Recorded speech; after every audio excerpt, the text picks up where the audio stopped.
So, Russ, here we are in 2023, and guess what I've got? What do you have? I have the list of the most performed composers of 2022. You want to know who they are? Don't keep me waiting. I can see you're on the edge of your seat. Anyway, let's start with the most performed contemporary composers of 2022. Once again, this is kind of important, too, because for the last 2 years, they didn't take this data because all the concert halls were closed, right. So there were no live performances of these composers. But the number one contemporary composer of most performed contemporary composer of 2022 was Arvo Pärt, the Estonian composer. One of your favorites? He was also, one of my favorites. Actually, a lot of my favorites come up on these lists. Yeah. Now, Arvo Pärt, he was also the most performed contemporary composer from the years 2012 to 2018. Oh. And there was only 1 year when he wasn't, and that was 2019. And that was when this year's number 2 composer, John Williams, hit number 1. So this year, John Williams was the second most performed contemporary composer. Number 3, John Adams. The Americans are doing really well here. Mm. Okay. We like him. Yeah. John Adams. We heard a bit of him on this podcast. Number 4, Thomas Addis, British composer. Right. Number 5 was Philip Glass. Nice to see him still up there. Number 6 was Jörg Widmann, who's a German composer and also a clarinetist and a conductor. And I don't know his music very well. No idea. Number 7 is a little surprising. She's a really challenging composer and a favorite of mine, Sofia Gubaidulina, the Russian composer, and she's very old now too. She's in her 80s, I'm pretty sure. Number 8, Anna Klein, British composer. I don't know her music either. Number 9, Wolfgang Rimm, German composer, and number 10, James Macmillan, who incidentally I just found out has a Christmas oratorio, which I haven't heard, but these things come to mind a little too late. I'm going to have to wait till next year to hear that, I think. Yeah, missed it. The Christmas oratorio. There was a recording of that made. Okay, so the most performed overall composers in 2022, you'll be happy to know they're all dead. But the first one, my all-time favorite composer, is Mozart, and he's number 1. Number 2 is Beethoven. Number 3, Bach. Number 4, Brahms, my other favorite composer, Brahms. Number 5, Schubert. Number 6 is Robert Schumann. Number 7, Ravel. How about that? I think it's La Valse is becoming like a big concert piece. Number 8, Tchaikovsky. Number 9, they just say Strauss. I'm assuming that's Richard Strauss. Right. The orchestral composer, not the waltz guy. And number 10, everybody's favorite, Chopin. No Wranitzky yet, huh? Wranitzky isn't in the top 10 yet, but I understand that he's inching closer. Hey, by the way, we got a message from Daniel. I don't know if you saw it yet or not, but there's some new Wranitzky coming out soon. Oh. Yeah. So next month, there you go. It's on the Naxos site. Next month? Oh, well.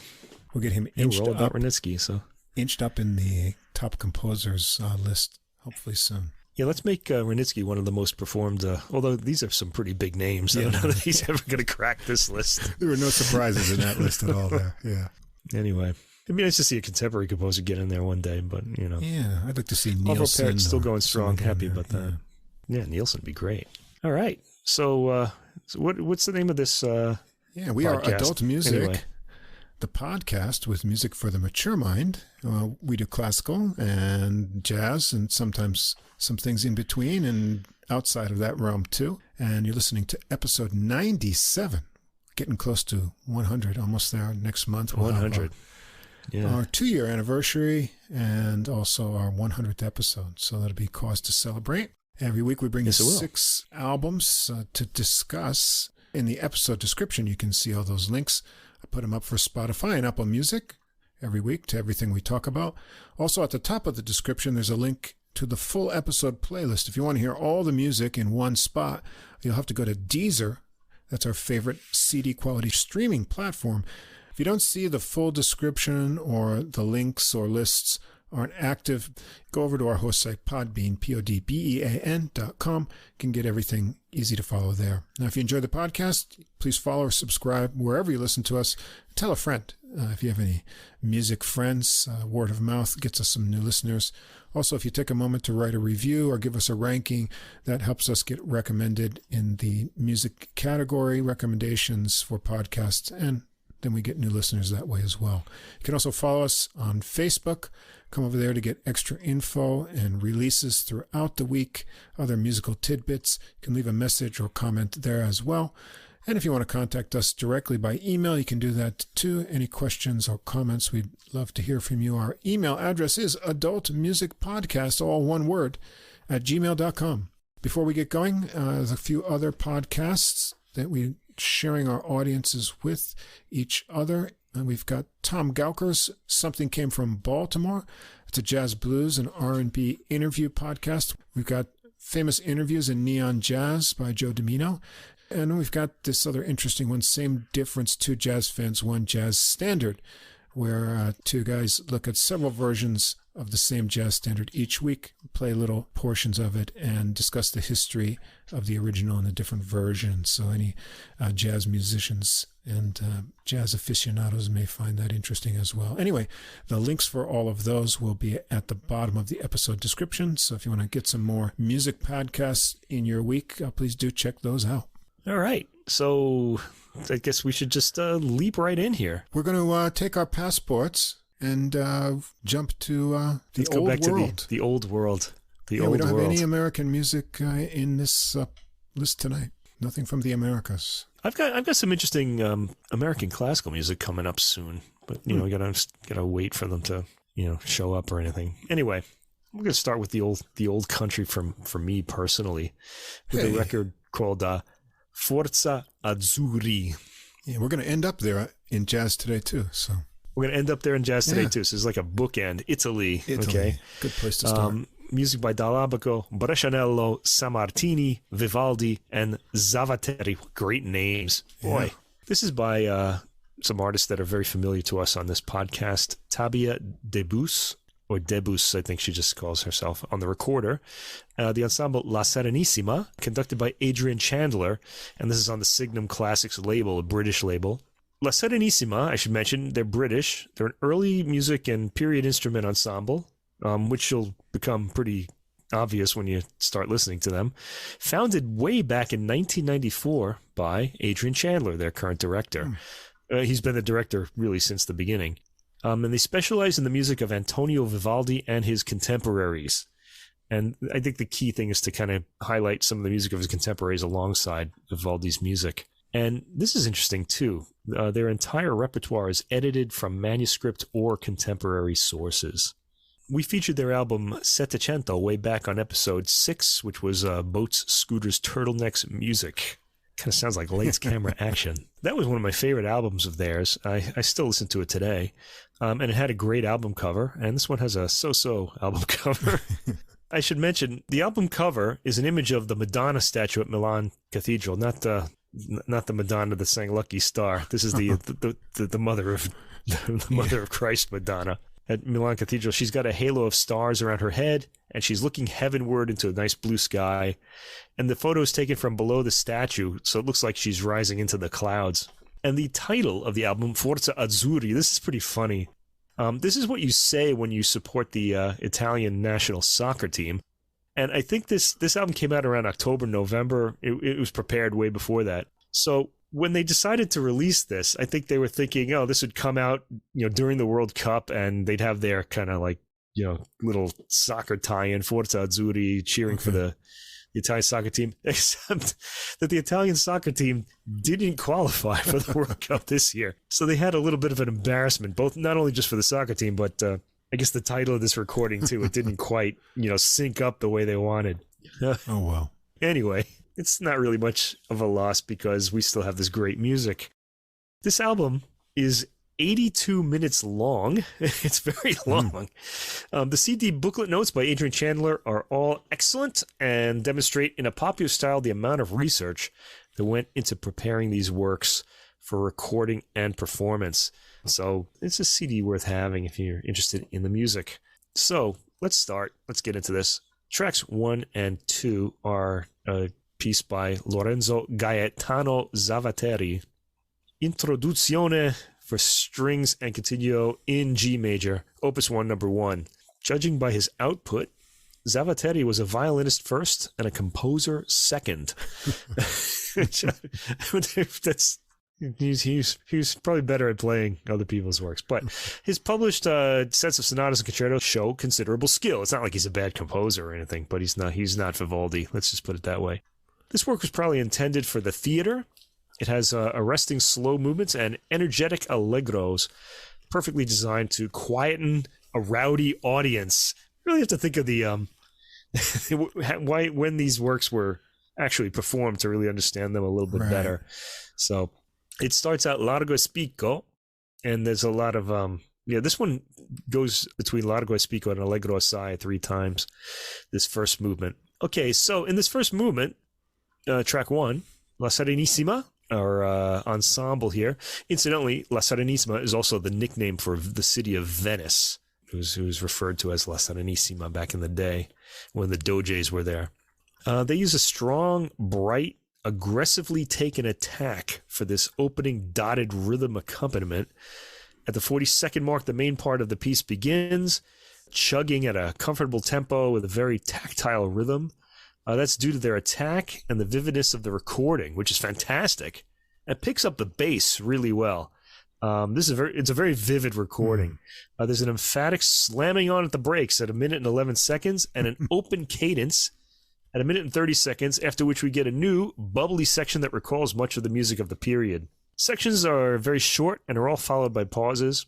At the 2 minute and 18 second mark, there's a sudden, lovely melting phrase that moves downward, appearing like an illusion that suddenly dissipates as the more lively material returns. It's an odd movement, which ends on an open cadence that leads into the second movement, the allegro. This starts in a more traditional Baroque way, with its theme being passed around the strings. There's the occasional odd passing harmony, as at about the 22-second mark. The clear recording allows all the voices to be clearly heard, especially pleasing in the more polyphonic sections, which don't stick around for long. It's a very brief movement. After that, we're on to Giuseppe Sammartini. Now, this is a different guy than Giovanni Battista Sammartini. I'm not even sure if they're related, but they might be. Anyway, this is Giuseppe Sammartini. He's new to me. Concerto for recorder, strings and continuo in F major, and this is where Tabea Debus comes in. Oh, it's his brother, Giovanni Battista Sammartini is his brother. Both brothers were oboists, the sons of French oboist Alexis Saint-Martin. So Sammartini means the same thing in Italian that Saint-Martin means in French. Giuseppe worked in Milan, Brussels, and London, which is where he died, in London. This recorder concerto is his best-known work. It's got 3 movements. The first one, Allegro, track 3. I posted a video online, by the way, on Facebook of the ensemble performing this movement on our Facebook site, if you want to see it. Tabea Debus is featured on the recording. I've liked her playing on all of La Serenissima's albums, and here's no different. I kind of knew this was going to be great. The recorder used is a soprano, also known as a descant recorder. Beautiful flowing phrasing here. Debus livens up any attack she plays on. She's well captured on the recording. Her contrasting sound to the strings is very welcome. And at 3 minutes and 23 seconds, she gets a brief cadenza with some subtle bends of tonality, adding to expression. Playful and enjoyable. Second movement, Largo, the slow movement, has a typical start, but there's a harsh passing harmony at the 9-second mark that felt so good. And that La Serenissima makes sure we hear by really leaning into it. They give it a little push out of the speakers. This is a technique we'll hear a lot on this album. They really like to draw your attention to these odd passing harmonies, which I rather enjoy. The recorder enters at about the 1 minute mark into the movement. Her line matches the lilting Sicilian rhythm employed in the accompaniment, with some virtuosic figuration added to her lines. And the third movement, Allegro assai, lively, bouncing rhythm from the ensemble, with the recorder winding a sunny, chirpy theme around the accompaniment in 3/4 rhythm. Debus has appealing tone and virtuosity throughout. Balance between the recorder and ensemble is good. She stands out when she solos and can be heard with the ensemble when she accompanies, thrown into relief by her timbre but not her volume. So even though she's quiet, you can easily make her out simply because she's a wind instrument and everybody else is a string instrument. She gets a brief cadenza in the second minute as well. I was really happy to see this man's name on this program, tracks 6 through 8. Evaristo Felice dall'Abaco. This is his concerto number 12 for strings and continuo in D major, opus 6. He was a pupil of the violinist Torelli, and he joined the Bavarian court of Maximilian II Emanuel. Maximilian Emanuel II, I don't know, in around 1704. But that year, the Duke of Marlborough defeated Maximilian II Emanuel at the Battle of Blenheim, and Dall'Abaco fled with Maximilian to Belgium. And after another defeat by that same guy at the Battle of Ramillies in 1706, he went to France. Dall'Abaco's general style is Italian, as is shown by his concerto, whose energy pays tribute to the concertos of Albinoni and Vivaldi. Movement 1, Allegro. This work features the strings. The lively rhythms and bounce of the Italian style are on display here, along with virtuosic violin bowing. There's a cadence and pause at about 1 minute and 50 seconds, after which we launch into the opening material again, or what at least starts out like it. I like the way the bass registers fully throughout the speakers on this recording, really throughout this album, adding depth and presence to the sound. The second movement, grave. This seems to be taken more quickly and aggressively than a grave would indicate. You're thinking of it being serious and slow. It's got a Siciliano rhythm, which is emphasized, and the brief movement has a mournful quality and ends in an open cadence into the next movement, Allegro ma non troppo, which starts with a smooth legato theme in the strings. It picks up in rhythmic vitality as the bowed notes become shorter, throwing the rhythm into relief. Rapid rippling, circling figures and repeated bowed notes on the downbeats all give the music a sense of propulsion. Energetic performance by an ensemble that one can tell is really enthusiastic about this music. La Serenissima's enthusiasm comes throughout the album. There's a well-taken, gradual but quick slowing down to reach the final cadence at the end. Finally, we reach the man of the hour, Antonio Vivaldi, tracks 9 through 11, his concerto for violin, strings, and continuo in A major, RV 353.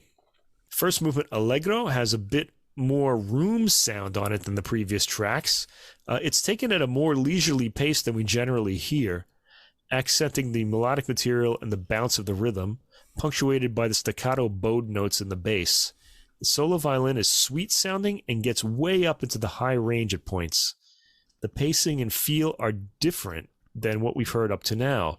The violin at about 1 minute and 55 seconds gets a new solo section in a more thinly orchestrated section of the score. The tutti returns at about 2 minutes and 50 seconds.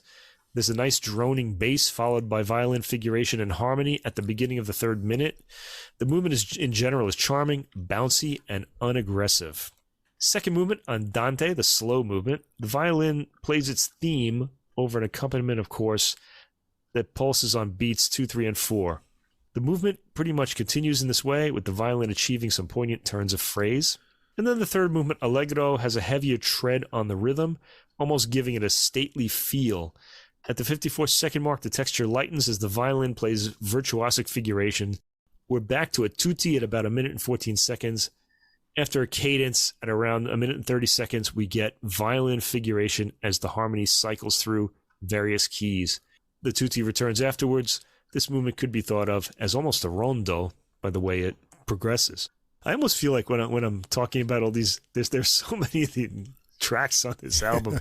I kind of feel like that Monty Python routine where they're kind of narrating the classical movement. Oh, and now the the strings have taken over I'm getting close to parody here. I got to get out. Here we go. Tracks 12 to 14, another Vivaldi piece. This one's a concerto for sopranino recorder, strings and continuo in C major, RV 443. We have Tabia Debus back, playing the very high sopranino recorder. It's really small, too.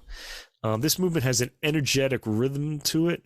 The recorder plays a burbling line at 30 seconds, very quick, with some teasing, dipping arpeggiated chords at the end of phrases. Gorgeous tapping on the strings for a mechanical effect from around 1 minute to 1 minute and 30 seconds in the accompaniment as the recorder plays quick figuration. And once again, at the 2 minute mark, we get a tapping of the brakes as the recorder slows at the end of each phrase. It continues with its figuration afterwards. A cadence and another departure occur at 2 minutes and 46 seconds, after which the recorder plays a slower phrase, eventually getting back to quick arpeggiated figuration. The second movement is a largo. It's got gloomy legato chords laying a bed under the lamenting recorder, which is way in its high range. This mood is kept throughout as the recorder adds quicker notes to her theme. And the third movement, Allegro molto, has a bright, bouncing Italianate feel to the rhythm. The sopranino recorder plays with them and emerges as the soloist at around the 20-second mark. Her line is full of constant figuration. There are some lovely melodic moments, as in the first minute when the recorder is more exposed, after which the full ensemble comes back. In the second minute, the recorder creates a two-instrument effect, doing a call-and-answer effect with herself, which calls in the high end and answer in the low end of the recorder. Pretty cool. After this, the ensemble brings us to a final cadence. Tracks 15 through 17 are another violin concerto by Vivaldi. This one is a concerto for violin, strings, and continuo in E minor, RV 281? Is that 281? I hope I wrote that right. Yes. Okay. Track 1, Allegro. This work starts with the low end, the cello, in the forefront. After their theme, the violins give an answering theme. The speed is rather moderate in this interpretation, again bringing the melodic material into relief. The violin solo starts just after the 1 minute mark. The tutti comes in again, and in the second minute, the violin launches into a more haunting pattern of figuration. And the minor key in this piece contrasts heavily with all of the major key works we've heard up to this point. This has been a very bright, energetic, major key recording until now, and things have darkened a bit. We have passed through minor keys in the other works, but they weren't like the home key until now. It adds a bit of dramatic, serious edge to the material, which is nevertheless very Vivaldian. Second movement, Largo, starts with an interesting rising figure in the bass, a lot faster than Largo. The accompaniment creates a slow pulse in the as the material plays in the upper strings. When the violin comes in at the 48-second mark, the texture lightens, and the violin sounds its theme in a melancholy way as gentle pulses continue in the accompanying lower strings. At the end, the 2 minutes and 45-second mark, the ensemble suddenly picks up the opening phrase and leads to a cadence. Third movement, Allegro, has controlled cascading strings opening the movement with ominous minor key harmonies in the answering material, and the cadence is sounded with a brusque attack. After this, the violin solo comes in, confident but dark-toned. The piece continues with the tutti coming back at the end, leading to the final cadence. There's not much sunshine in this work, but lots of virtuosity, as you would expect from Vivaldi. And the album ends with tracks 18 through 24, an overture suite for strings and continuo in D major by Giuseppe Antonio Brescianello. And in this particular piece, the second violin part was reconstructed by the director, Adrian Chandler. Brescianello was not a prolific composer, but his surviving output is of exceedingly high quality. This is according to the booklet notes. It is mostly in the Italian style, but incorporates elements of the French style as well as a thorough harmonic outlook popular amongst the German chorus. So he pretty much was a well-traveled man who absorbed everything. This is part of a set of 6 orchestral suites that Brescianello composed after his employer Eberhard Ludwig, Duke of Württemberg, made a visit to Louis XIV at Versailles shortly before the year 1700. The trip had made a big impression on Eberhard, and perhaps it was this that prompted Brescianello to compose his 6 orchestral suites in this style. This one is different from the other 5 in that it ends with a massive chaconne rather than a gigue, which is a gigue would be a dance, and a chaconne is a set of variations. The first movement is an overture and fugue. It starts regally in the slow overture, not quite a French overture, but there are elements of it in there. The dotted rhythm appears occasionally. It's over at 1 minute and 5 seconds. Then we hear the fugue, which is quick in contrast with the overture, as is the expectation of the period. And it's also lively. It's played here with a sense of joy and the sharply delineated rhythm and leaping violin lines. Second movement is an aria, played allegro, bubbly, smoothly orchestrated movement with the violins, providing the melodic material in the high end. It's got a dancey quality to it. Third movement is another aria, this labeled presto, at about the same time as the previous movement, despite the presto marking. It sounds like the same as far as speed goes. It's not as busy, though, and the thematic lines more sharply delineated and less dancey, though still lively. Fourth movement is a rondeau. It's in 3/4 time with a widely swaying rhythm, very dance-like in a Baroque manner. The wideness of the rhythm is accentuated by the ensemble. They come down hard on the downbeats to achieve this kind of swaying effect. The fifth movement, bourrée, is a dance, another energetic movement, more assertive in its melodic material. It doesn't change much in its brief 1 minute and 2 seconds. The sixth movement is another aria, this one labeled Adagio. The first slow movement in the suite, very languidly taken and attractive in its melodic material and harmony. And then we get the chaconne. This is a very long movement for this suite at 7 minutes and 25 seconds. It's almost as long as the rest of the work put together. And it goes through a kaleidoscopic set of variations that simply continue one from the other. This technique makes the movement seem inventive, with constant new ideas springing up for the entire length of the movement. I really was attracted to this. So, beautiful recording, chipper, lively playing throughout, an uplifting, lightly caffeinated album, with some darker spots toward the end, the E minor concerto of Vivaldi. And Tabia Debus is always a welcome addition to the ensemble, breaking up the heavy string sound with the smooth wind sound of the recorder. An invigorating morning listen, I would say. And it's like caffeine for your ears. Really nice. Yeah, that's what I was going to say, morning listening, because I put this one on, what would have been last Monday in the morning with my coffee. Yeah. And I really like Baroque music in the morning anyway, but especially this I've gotten into that myself, yeah. Energetic Italian Baroque. And La Serenissima's music, I've enjoyed all the recordings I've heard so far, and this one's no exception. Plus, a lot of these composers, other than the Vivaldi, and actually one of the works of him I haven't heard before, so it was a learning experience too, but all really enjoyable. It's played with flair, and with that recorder especially, my aging ears, that's almost going out of the sopranino, maybe. Yeah, the high register that I can hear, but it's really cuts through and is quite exciting. Right. Third movement of the Zavatteri.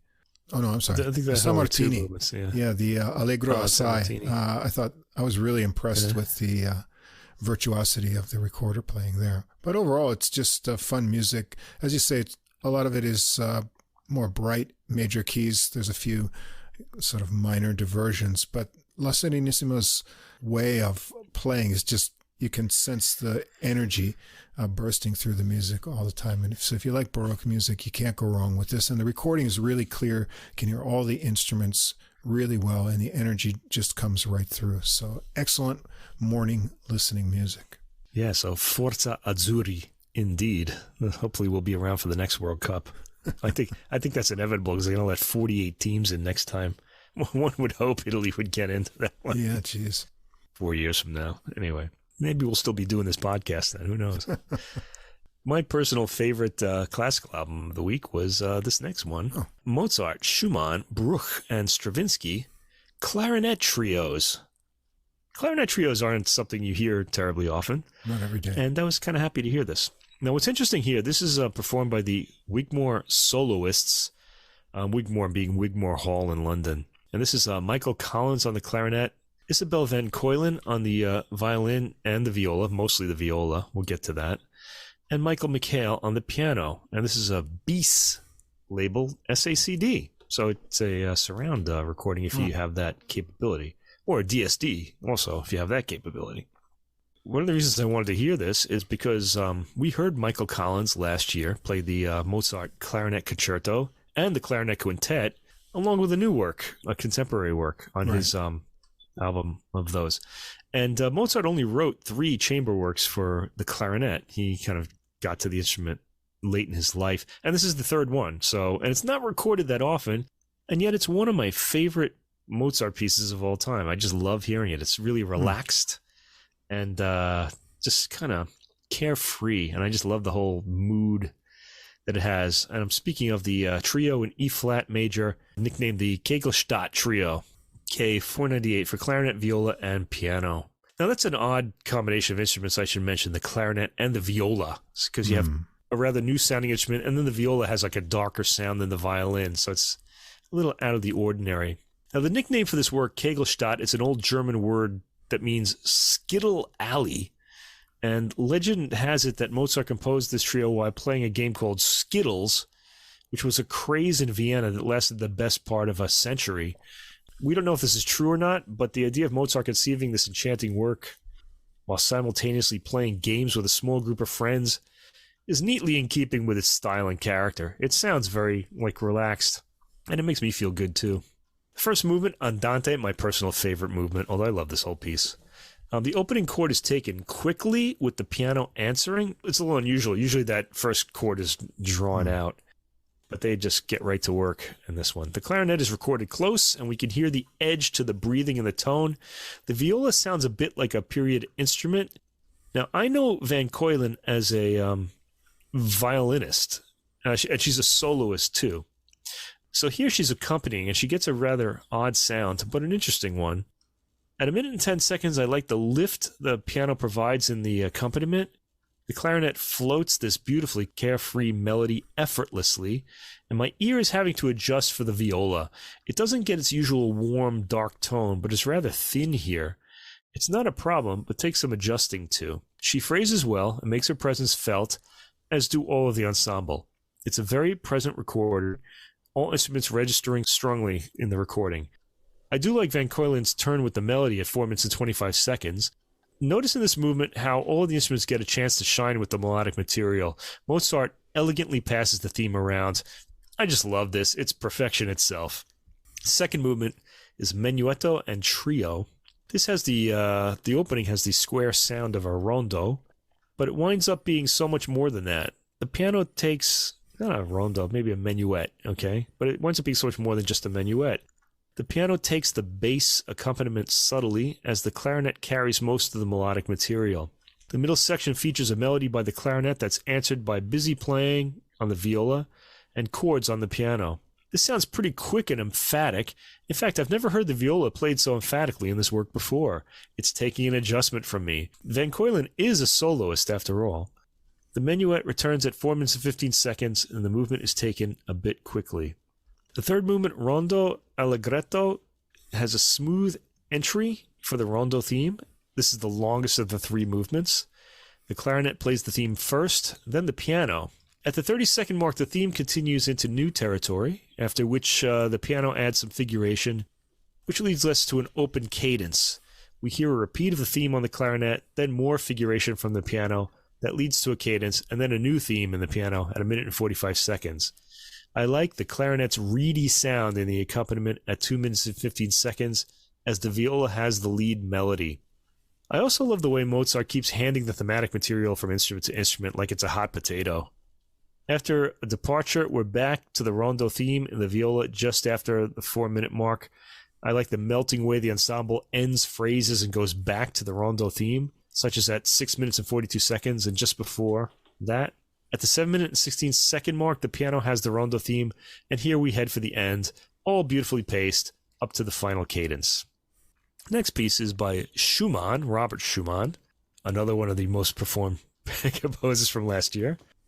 Märchenzählungen, which means fairy tales. It's a long word. Oh, it's Märchenerzählungen.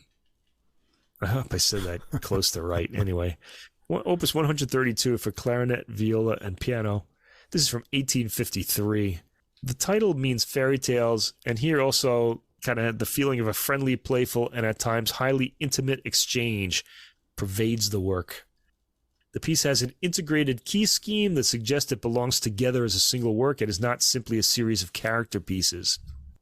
We don't have any information on whether Schumann had any particular fairy tales in mind. Evidently, as the booklet notes state, it was more a matter of capturing the elusive moods of the fairy tale as a genre, which really would be a very romantic approach to music. The first movement, Lebhaft, nicht zu schnell. Upward staccato in the piano as the viola plays a melody, then hands off to the clarinet. McHale's playing here is characterful. At 1 minute and 20 seconds and onward, Collins is phrasing beautifully with a comforting tone. A sort of climax is reached at 2 minutes and 21 seconds, and we head to the end of this brief movement. The ending chords and material are lovely. Second movement, Lebhaft und sehr markiert. Dramatic opening with heavily accented chords in the piano, which the clarinet and viola pile on. The phrasing consists of heavily accented material followed by rushing answers. This breaks down just before the first minute, as we now keep stopping on some harsher chords. The theme is back in the piano at the 1 minute and 20-second mark, however. and we get a more pleasant departure. There's a kind of back and forth theme in the second minute, called and answered between the piano and the other two combined in harmony. The ending is left open and inconclusive. The third movement, Ruhiges Tempo mit zartem Ausdruck. This is a love duet-like movement.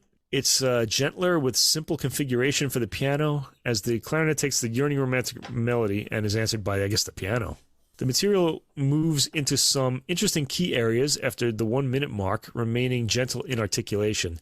The last minute is all pleasant harmony between the clarinet and viola, who have reached a point of union. The ending is very soothing. And the fourth movement, Lebhaft sehr markiert, dotted rhythm in the piano, is answered by staccato eighths in the viola first, then the clarinet. This movement has a harder, emphatic quality to it. The piano mainly sticks to the chords and accompaniment as the other two play the melodic material. At about 1 minute and 30 seconds, there's a quieter middle section in which the clarinet and viola more or less play together, the piano's rhythm suggesting a dance. After this section, the piano comes in hard at 2 minutes and 38 seconds, shaking us out of the previous section and playing dotted note chords as accompaniment. This time, the piano takes a bit more of the lead, with the viola and clarinet on top of his melodies. Nice ending on the lower timbres. Tracks 8 through 11 are by Max Bruch from his Acht Stücke, opus 83, for clarinet, viola, and piano of 1910. This was written for Max Bruch's clarinetist son, Max Felix.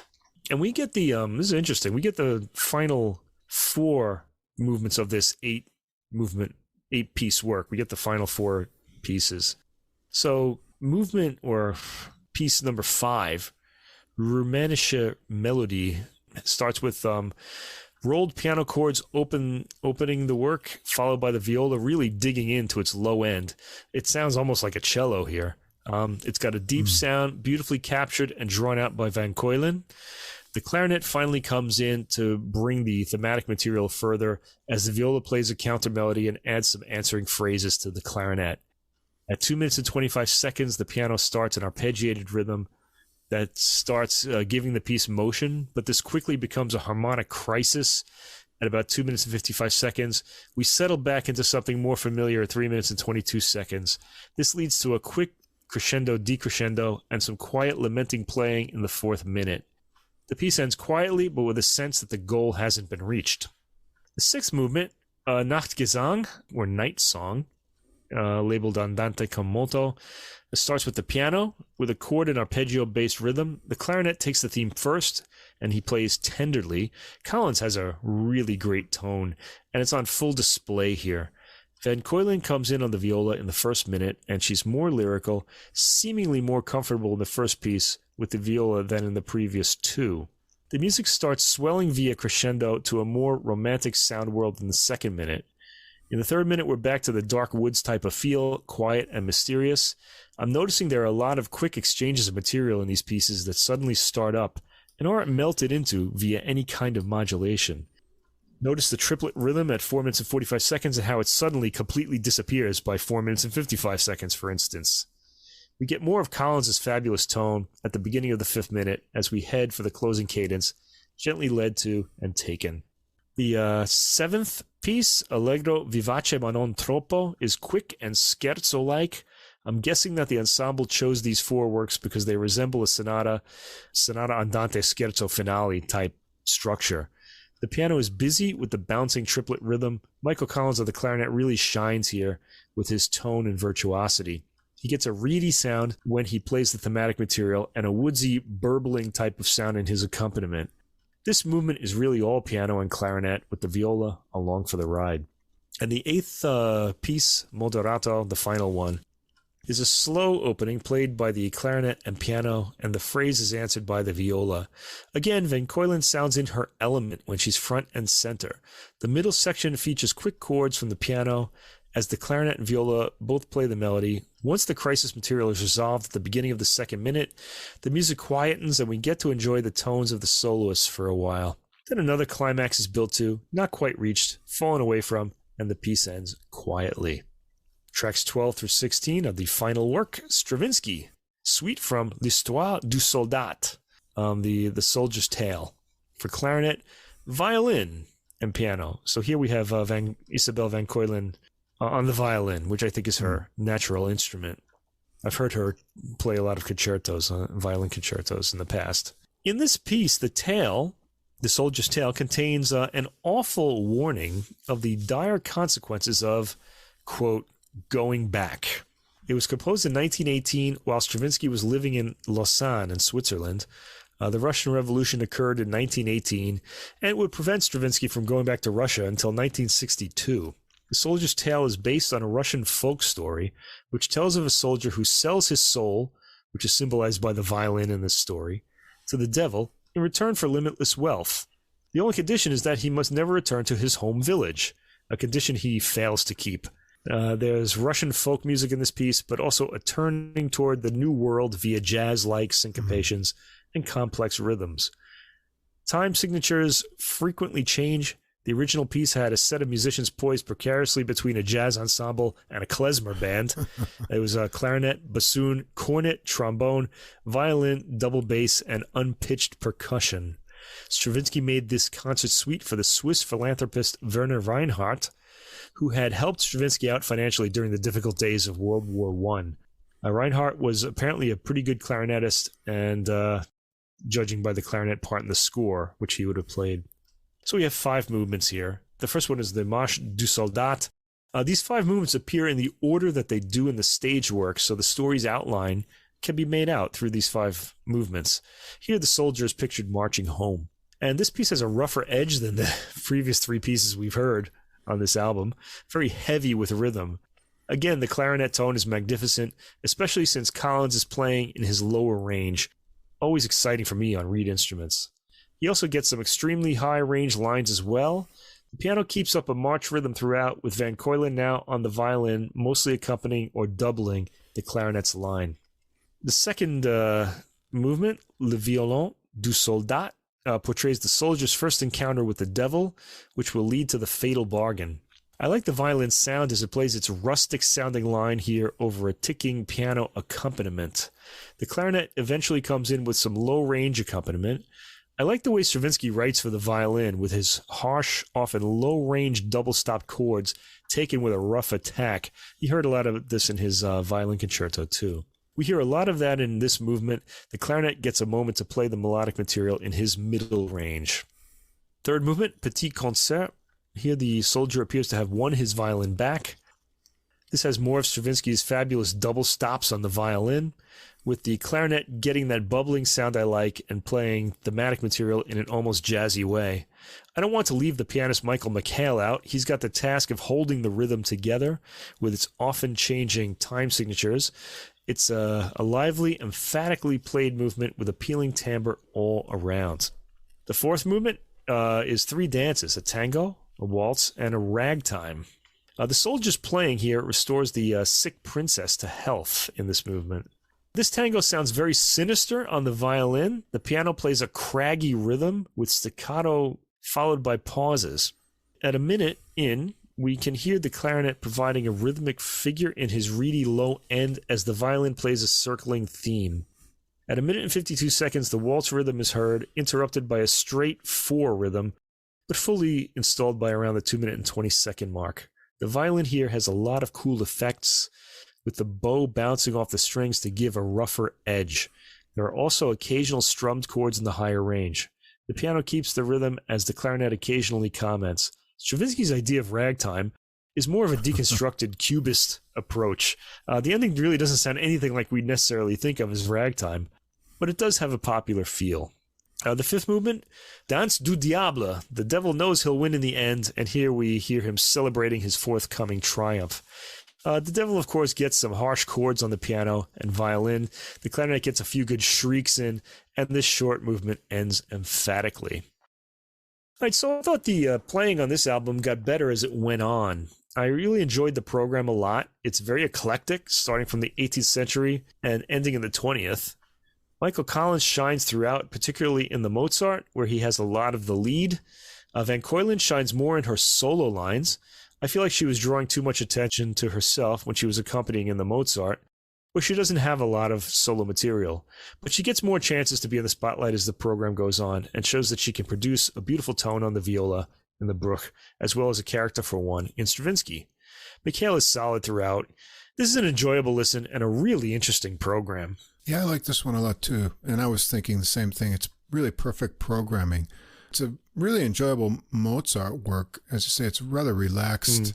And you go through that. And I noticed too, hearing then the viola instead of the violin makes a different kind of tonal landscape to get used to, but it's nice. And then you get into the Schumann and the Bruch, and you've got a lot more of these wonderful melodic themes, more romantic in nature.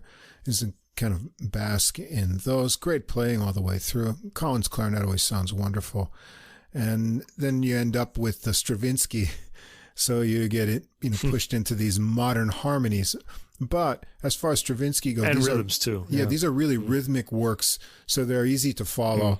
So you have some unusual harmonies and things, but they're all done in a real kind of overall playful manner and rhythmically organized, and so they're easy to get through. And so it's just a nice flow of works and shows the versatility of the musicians. And overall, you've got a lot of great tones, the clarinet and the mixture of the instruments. And the recording's really clean and sounds great as well. So it was good to hear some more clarinet. And so I was glad to hear Collins again on this recording. Yeah, I think that that Mozart clarinet trio, it doesn't get enough outings or enough recordings just because of the presence of the viola. It's sort of an odd combination of instruments, the clarinet, viola, and piano. But that's what makes it so appealing. So I was happy to hear that again.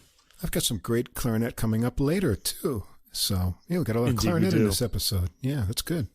All right, now my third choice, I really cheated here. I went back deep into last year. This came out in June.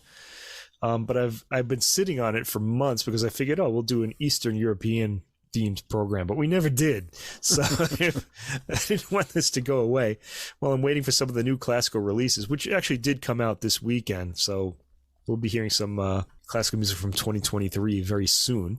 This one is called Estonian Premieres by the Estonian Festival Orchestra, conducted by Paavo Järvi, and this is on the Alpha label. Now, I'd mentioned let's get back to our soccer theme. If anybody out there saw the World Cup, you might have noticed that Croatia did pretty well. I think they went to the semifinals, and people were remarking about how Croatia has a population that's smaller than Scotland's, and yet they're a world soccer power. And how do they do that with such a small population? Well, Estonia is sort of the same way musically.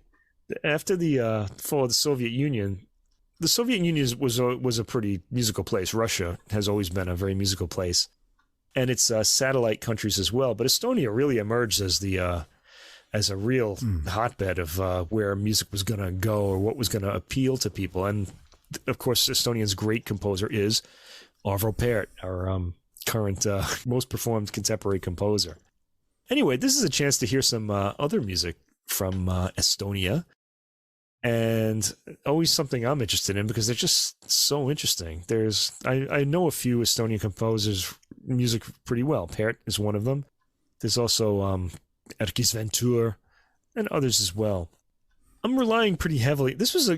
I found these works really hard to describe. Now, I think in future episodes, like when I'm talking about Mozart, I'm not going to describe the piece anymore. I'm going to make it short. I'm just going to describe the performance.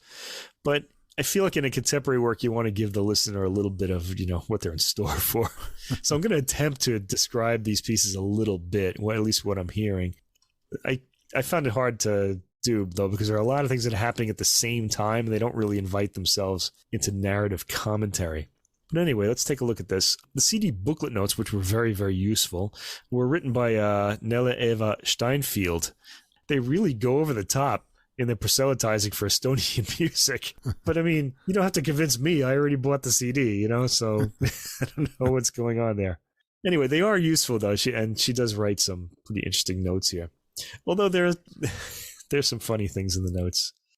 Anyway, the first three tracks are a three-movement work by Tenno Kervits, and he was born in 1969. He's a contemporary composer. It's called To the Moonlight, and it was composed in 2020. This is subtitled Three Blues for Symphony Orchestra, which is an odd title by itself because they don't sound anything like the blues. I don't know. Maybe he's going by a certain feeling that he associates with the blues. I don't know. This work, in the notes, it says, was written during a time when people were forced into solitude. Anyone want to guess when that was? It was composed in 2020. What were we doing then? Anyway, another funny thing about the Kedevits, who's a pretty popular composer, she says that next to Aropert, Ekisventur, and Veo Tormish, Kedevits is one of the most popular Estonian composers in the world. Just say he's among the most popular. You know, you're kind of selling him short here. I don't know. That kind of reading the note here kind of made me think of that Monty Python routine. You know, what have the Romans ever done for us? And then the other guys think about all these different things the Romans have done until it sounds like you can't really do without them. Anyway, so he was one of the most popular Estonian composers behind these other guys. Anyway, just say he's one of the most popular. He is. He should be better known worldwide, actually. Anyway, this composition was inspired by Jimmy Webb's song "The Moon is a Harsh Mistress," hence the title "To the Moonlight." How about that? Yeah, interesting. Yeah, I wouldn't have picked that up either. The first movement has a big, warm, sweeping orchestral figure. It's a pretty appealing sound, some great low brass at the 40-second mark with chiming, arpeggiated tones in the upper end. The overall feel comes across as mysterious and grand by turns. The orchestra writing here is really very good. There is clarity throughout the thick textures, and of course, Järvi's pacing is exemplary. By the third minute, we're in a quiet section with a lot of sustained brass chords and pizzicato strings. Sections will quickly melt together so that we need to be on our toes to notice these changes. The movement is 5 minutes and 15 seconds long, and there's a lot of material packed into that time frame. Incidentally, I should mention the recording, it's just big boned. The orchestration is big boned. The recording is very vivid. It's thick, and it's just this really solid sounding sound picture. The second movement starts with eerie string harmonics over low cello chords. The material remains mysterious and soft, with some eerie harmonies occasionally peeking through. There's an outdoor quality to this piece and its boldness and grandness. This amorphous material breaks into a slow rhythm propelled by pizzicati in the middle of the second minute, with the winds carrying the thematic material. It's an interesting movement, also beautifully scored. You'll enjoy this if you're interested in the sounds that can be drawn from the orchestra. I'm that kind of guy. I like to take a nice sound bath, you know, sit in the chair and douse myself in the sounds of the orchestra. That's what this felt like. The third movement has a natural fade in. The strings are finally heard piano, but masked in a big boned way by the 20-second mark. I'm going to be using this word big boned a lot on this album. These are all big boned works. There's no respite, really. This movement is fairly quiet and rather icy, with a sweeping, thickly layered string theme. The layering disappears in the fourth minute, and we hear what I think is a distant harp in its high end, though it could be something else. A wind melody comes in afterwards, with all kinds of interesting overtones and harmonies heard accompanying the rest of the orchestra. The work ends with the masked strings satisfyingly ending their theme, after which the harp, I'm guessing that's what it is, does a natural fade. This was a pretty compelling work, carried heavily by its timbres, but there's plenty of thematic material to hear as well. Okay, so we're off to an appealing start. It was a little bit of a challenge, but it's a good work. It's very enjoyable orchestrally. The next work is by Ulo Kriegel, and this is called Corde, composed in 2013. And the writer of the book, Nella Eva Steinfeld, lays out this work's themes better than I can, so I'm going to just read what she wrote here. The title, Corde, is of ancient Greek and Latin origin and has multiple meanings both in music and linguistics. It is the source of the English word designating a harmonic set of pitches, so chord, and the Italian word corda for this is the word for the string of an instrument. In French, the word d'accord means to agree. One of the basic forms of musical agreement is indeed the chord. Okay, so by now you're figuring out how Kriegel thinks when he puts his ideas together. He's just kind of trying to get all these meanings into one work and kind of connect them all. The chord is a form of musical agreement. It is an order and accordance among pitches. It is never a passive state, but a fluctuating relationship between several pitches that sound together. That is what chord is based on certain specific chords and their integral characteristics, so the way they kind of all connect with everything else. This starts with some pounding, big-boned percussion and sustained chords. The percussion quietens but continues underneath. In the chords, there are a lot of swooping string glissandos, both upwards and downwards. As the material goes on, new timbres are introduced. It's a pretty interesting work for the ears, different timbres peeking out of the complex sound patterns. At the 3-minute mark, we get a simple flute theme fluttering over wind accompaniment. The piece has become gentler, but still a bit foreboding. By the 3-minute and 30-second mark, the strings come in and start the insistent loud accents at the beginning again. The percussion in this work is mighty indeed. Listen in the 4th minute, and really throughout. You can really go anywhere. The material tends to morph into new sounds and rhythms in the, I guess kind of in keeping with the new ideas that he's connecting with this idea of chorde. In the 5th minute, we've got an instant rhythm dividing the material above it, like it's a rushing river, and the thematic material are objects caught in the tide. All of this is beautifully realized by the ensemble and by Järvi's conducting, as you would expect in this music. You've really got the ideal conductor for this. He's fully immersed in the music of his country, Estonia. The piece ends suddenly and sounds are allowed to dampen into silence. It's a bit challenging, but the performance makes it eminently listenable. Then we get to track 5, Helena Tulve, L'ombre derrière toi. Again, from the booklet notes. This is from 2011, by the way. Tulve's music is inspired by Gregorian chant, Oriental music, and French spectral music. For her, music is strongly connected to the human soul and voice, and therefore it is very intimate, primal, and sincere. Yeah, I'd underline the word primal there. At the heart of her music is incessant change, and the processes related to it. The work and its title are inspired by a proverb known throughout the world with minor variations.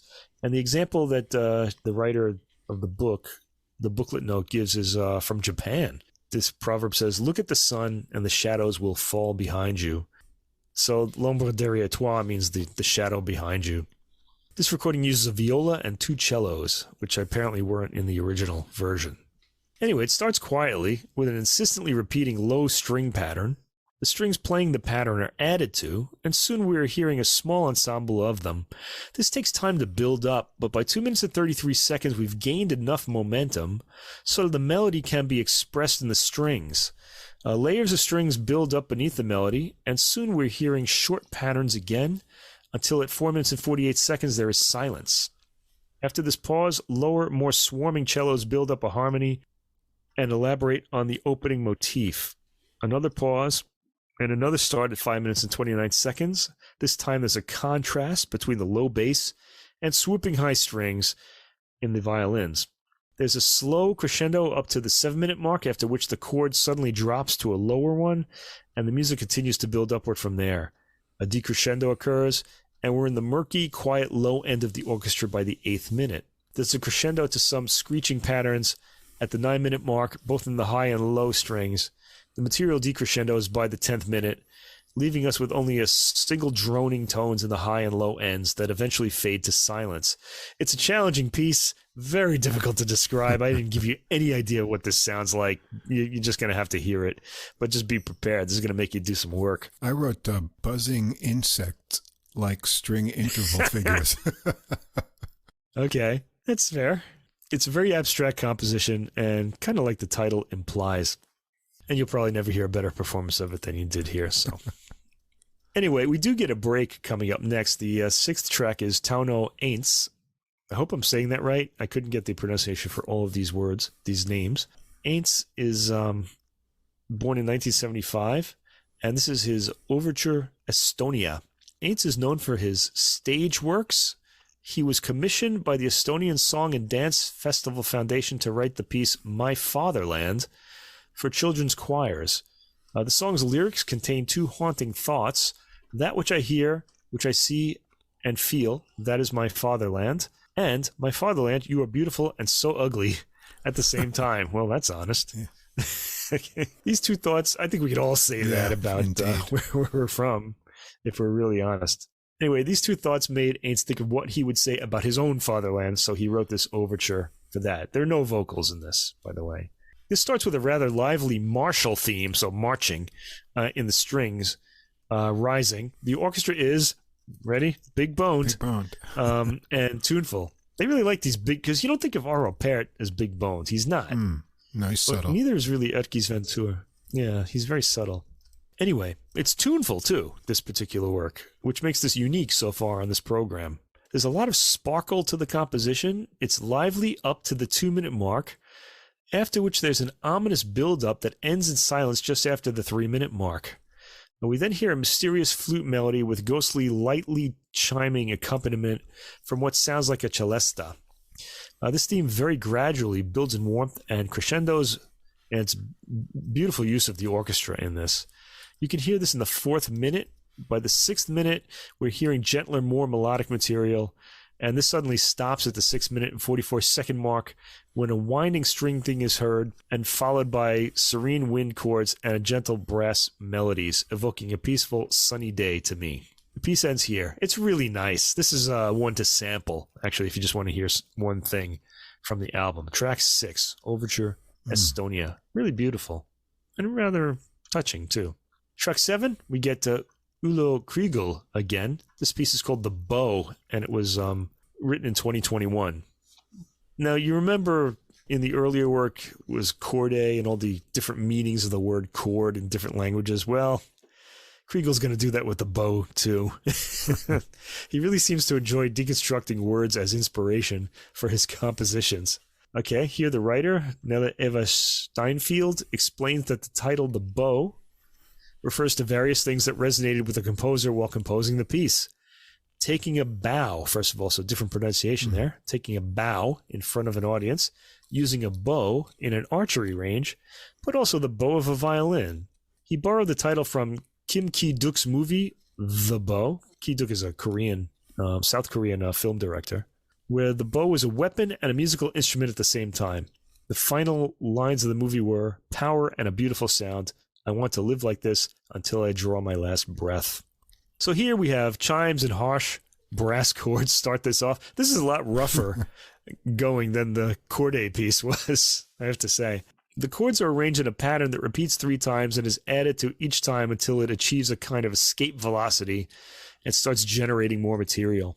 One idea morphs into a new idea in a winding way, with new motifs and patterns suddenly emerging. There's a change to something lighter at the 2-minute and 24-second mark when the winds take over the accompaniment, a rhythm that eventually takes on a bouncing quality by the 2-minute and 50-second mark. At 3 minutes and 8 seconds, this is taken over by a pizzicato string instrument, after which it dissipates into a breathier, more anxious section. Things that stick out are when the music suddenly comes into stark profile, like at 3 minutes and 40 seconds when an isolatable pattern emerges. Often with Kriegel, we're getting many patterns happening at once, so it can be hard to describe what's happening. At the 5-minute and 45-second mark, just a minute before the end, the layers disappear, and we have chiming patterns across sustained chords and tones. The piece ends with the chords simply petering out. The last piece is by a well-known composer, the only non-contemporary composer on this album, Lepo Sumera. He lived from 1950 to the year 2000. And this is his Olympic Music 1. This was written for the opening ceremony of the Tallinn Sailing Regatta at the 1980 Olympic Games. You might remember that as the one in the Soviet Union that the U.S. boycotted. Remember when we were kids and we had no idea what was happening because there were no computers at the time, right? Anyway, keep in mind that Estonia was part of the Soviet Union at this time, so this would have been, sort of like a patriotic piece for their region, all right? The composition was initially recorded with quadraphonic sound, and the balance of instrument groups was deliberately altered to boost the illusion of power and multi-dimensionality. What a shame we couldn't hear this on surround sound, right? Alpha doesn't do Super Audio CD, though. It would have been nice, though, to have a recording of this in that format. Anyway, This starts with some compelling timbres. We hear scattered octaves, slowly played and repeating. The entire piece, up to 1 minute and 26 seconds, consists of these sustained notes and the rhythm set by the repeating octaves. Then more thematic material emerges in the winds. At 2 minutes and 16 seconds, we have an enjoyable rhythmic pattern with chirping winds and breezy swirling string chords. A slow brass fanfare emerges from the texture at 2 minutes and 50 seconds and keeps circling around. The material is repetitive and very appealing on a first listen, surely more so with repeated listenings.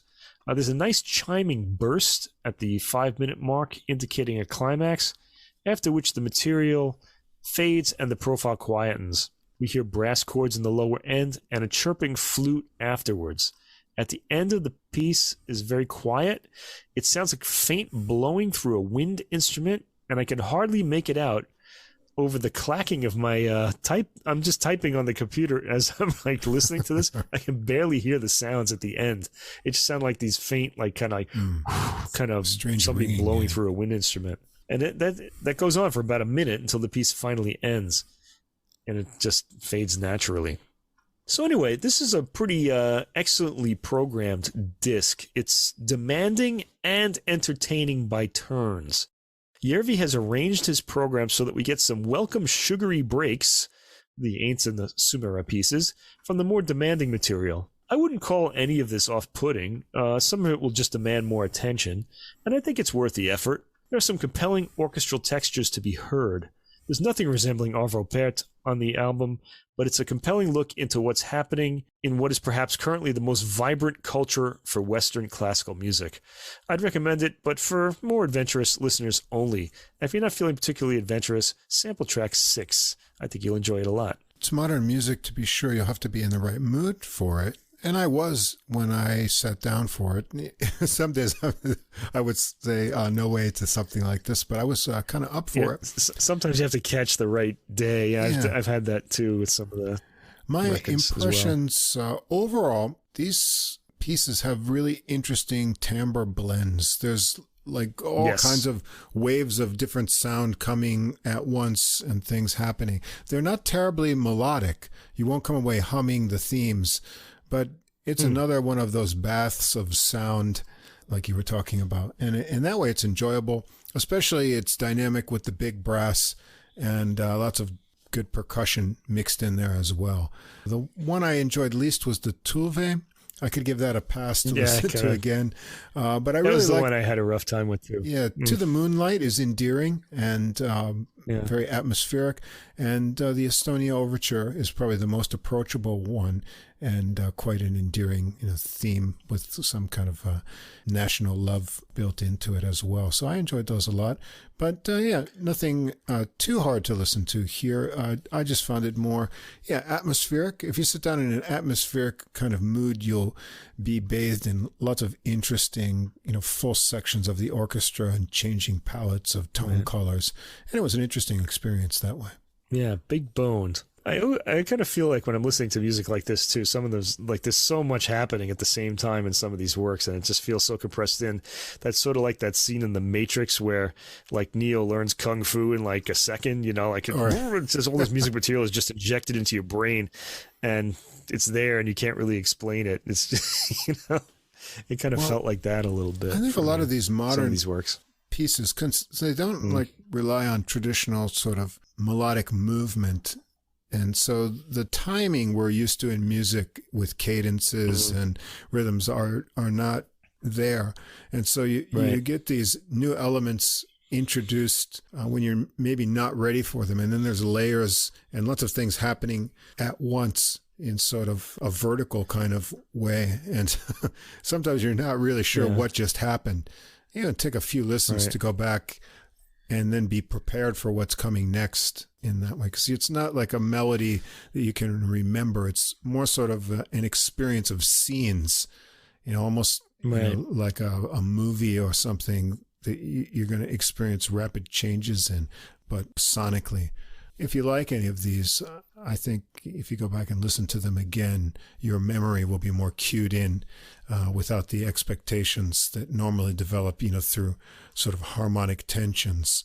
But if you can kind of remember a sequence of things, you'll adjust to them more easily. Yeah, I think also a lot of rhythm and just the layering of sounds kind of comes from people's experience of their own environment, especially when they're writing like patriotic works of where they live.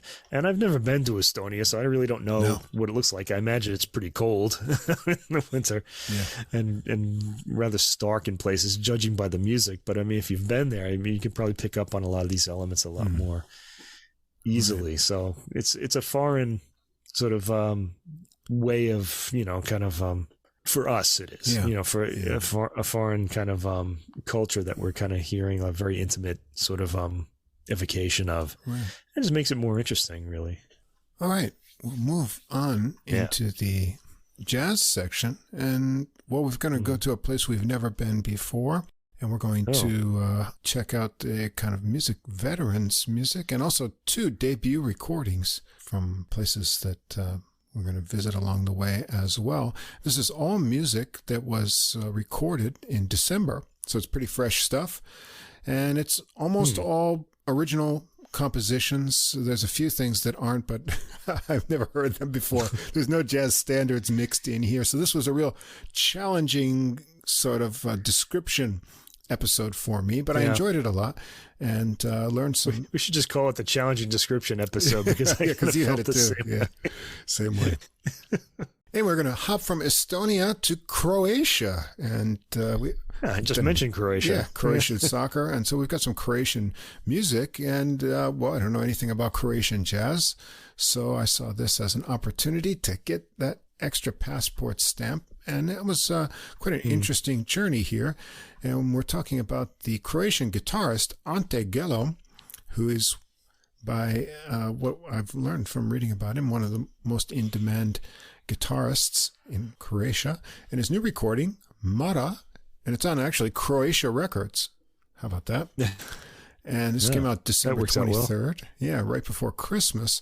And it's kind of an interesting combination. It's essentially, it's a sextet, but it's sort of organ trio bass with some horns and an additional bass player.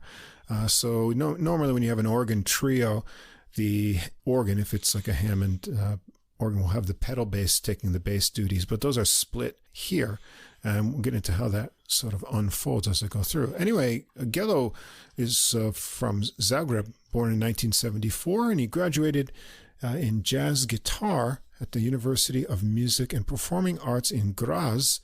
And he also enrolled in a master's degree there in composition and arranging. And he's performed at numerous concerts and festivals throughout Croatia, Slovenia, all around Europe, really. And he's played on some major world stages, La Olympia in Paris, also Royal Albert Hall in London, and he's even been in Carnegie Hall in New York. And some of those performances he did with Oliver Dragojevic, who I guess is a famous Croatian singer and songwriter as well. One of his songs is on here, but I confess my ignorance of Croatian music. So we're going to learn a little bit about some of that here. So Gelo's on guitar. We've got Lee Harper on trumpet, Ales Sushra on saxophone, alto sax, Alberto Morisco on the Hammond organ, Mesij Domoradzak on bass, and Krunoslav Levacic on drums. And it's going to be another pronunciation challenge as we get weekly on adult music. Here we go. With some wait of the till next week. Yeah. But we'll do our best here.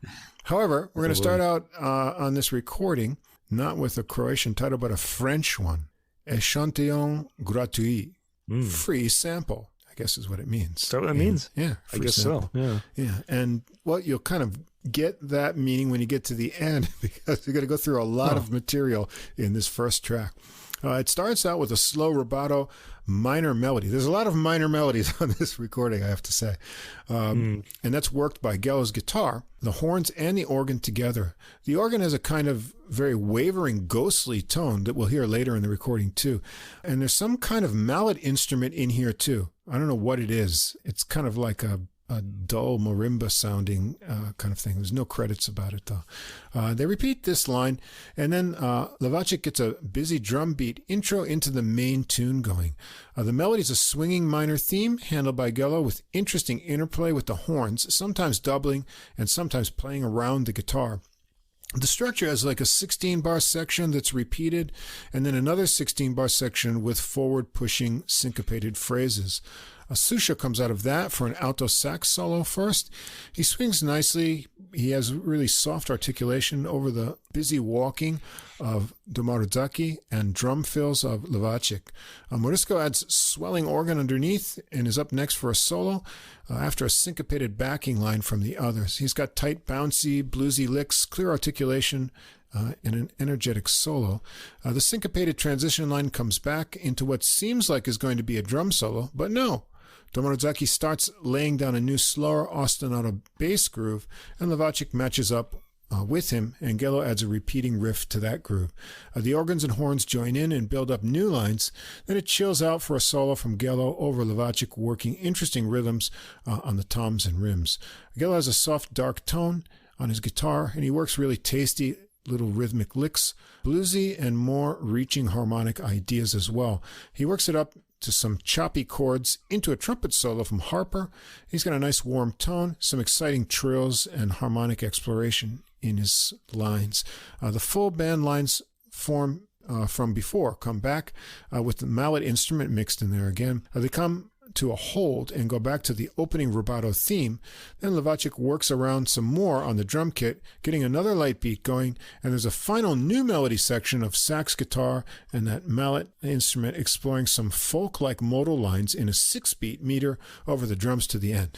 This is quite a journey of free samples for almost 10 minutes to get this recording going. Then track 2, Tochka, which means dots, I believe. This one's a ballad. Starts with a big Hammondy sound on a 4-measure intro from Morisco. Gelo comes in with the melody, nice rich tone again, relaxed phrasing. Lovacic has delicate drum textures underneath, and here Morisco's handling the bass duties on the Hammond organ pedals. There's some nice harmonies and shifts to minor along the way in the 16-bar melody, and the organ backing is very lush. They go around that pattern twice, and then Harper's up for a trumpet solo. Actually sounds like a flugelhorn here because the tone is nice and fuzzy with soft articulation. He takes 16 bars for himself, really tasty playing. Then Morisco's up with a new tone on an organ solo. It's rhythmically playful. Gets some waves of lines flowing underneath. And Gelo returns for another short run through the melody and a pretty guitar cadenza to end the tune. All right, here's the hardest one to pronounce, track 3. I have no idea. I tried to do text-to-speech, but I couldn't remember this up? Yeah, I tried it. Sekania jednog rynig spilya. Anyway, I can tell you what it means. That's close enough, I guess. Yeah. Memories of a carousel. That's the translation. Oh, nice. Yeah. Gelo starts it out with a funky guitar riff, but it's in 5/4 time. This has got an interesting feel for 4 measures. Bass and drums join in for a repeat and a break into the bluesy melody handled by Morisco on organ.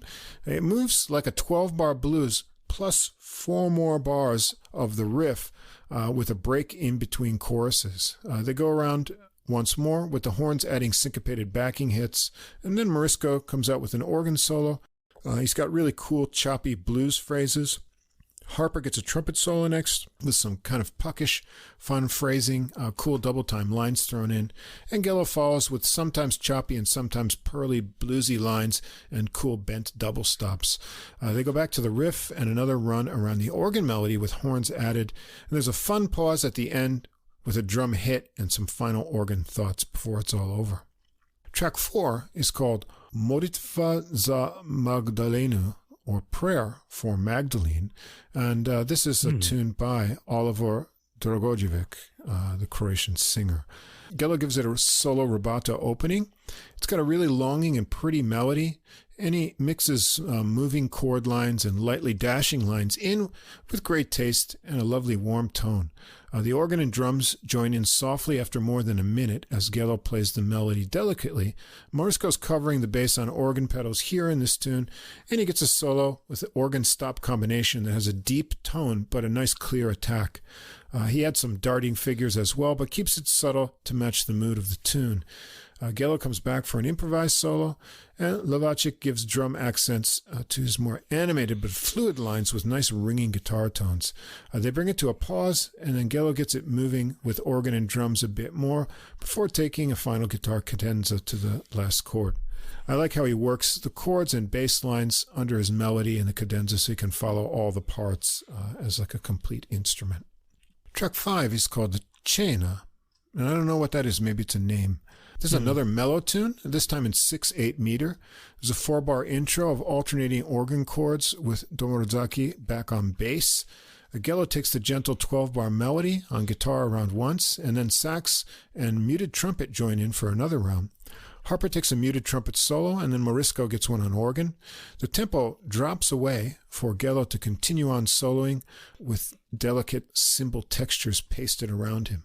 When he's done with his more flowing ideas, he changes it up to a kind of papa rhythm that gets going, and Morisco joins in with some haunted house-sounding organ playing a new melody. It's like Addams Family stuff here. He keeps it going with a new tone, and the horns join in the fun. And then they bring back the swinging 6/8 feel for a sax solo from Susha.